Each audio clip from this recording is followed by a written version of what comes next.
Greetings in Jesus' name. This is Jacob Menon from Bangalore, India.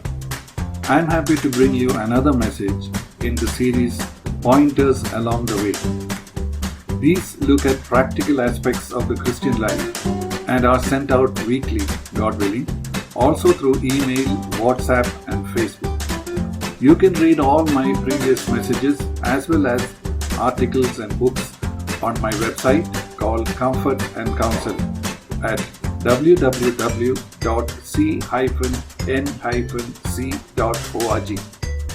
May the Lord bless you as you read or listen.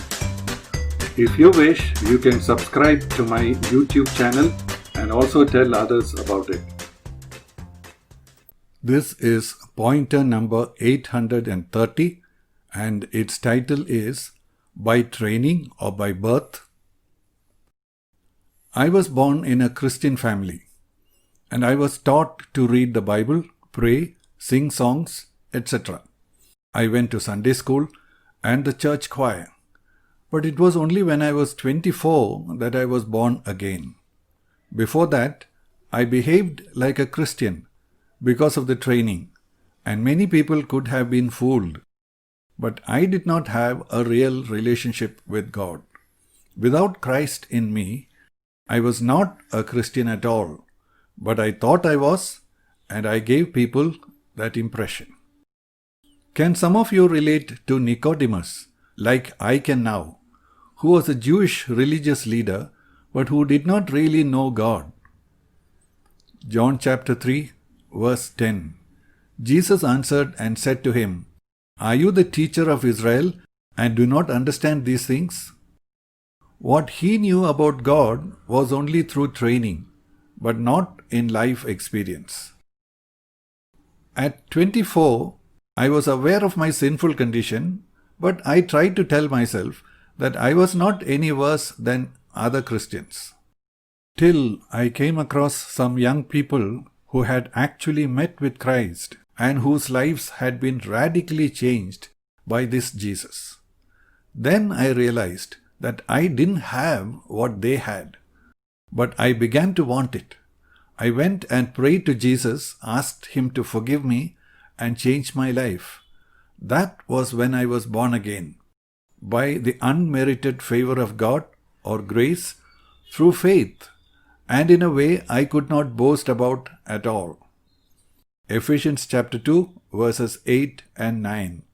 For by grace you have been saved through faith, and that not of yourselves. It is the gift of God, not as a result of works, so that no one may boast. Now, this is one thing that is the heaviest on my mind, that like I used to be, there are crowds of people out there who do not really know Jesus, but who assume they are Christians. Perhaps they are banking on their Christian heritage, training, knowledge, or even Bible college degrees, and assuming that they are no worse than any other Christians because they have not fallen into any gross sins. But Jesus has made it absolutely clear that unless we are born again, we will in no way be able to enter the kingdom of God. John chapter 3, verse 3. Jesus answered and said to him, "Truly, truly, I say to you, unless one is born again, he cannot see the kingdom of God." We are not sinners because we have sinned. And there is no doubt at all that all of us have sinned. But we sin because we are born sinners. Psalm 51 verse 5. Behold, I was brought forth in iniquity, and in sin my mother conceived me. Our nature itself is sinful. In a real sense, sin is to live independent of God, living our own lives and doing what pleases us. Before being born again, we inwardly like to please ourselves even when we know it is displeasing to God.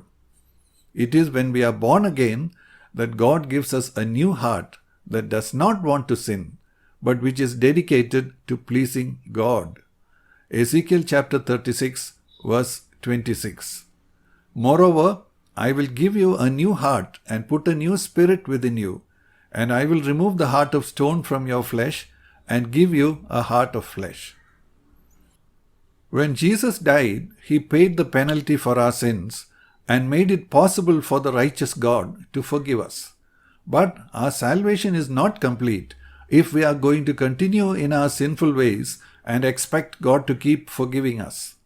What we also need is a new nature itself. That is what this new birth gives. In one way, it is simple. We have to acknowledge our sins, turn to God's grace, and receive forgiveness. The hard part is to be truly sincere and honest about it. This requires a deep repentance on our part. 2 Corinthians chapter 7 verses 10 and 11. For the sorrow that is according to the will of God produces a repentance without regret, leading to salvation.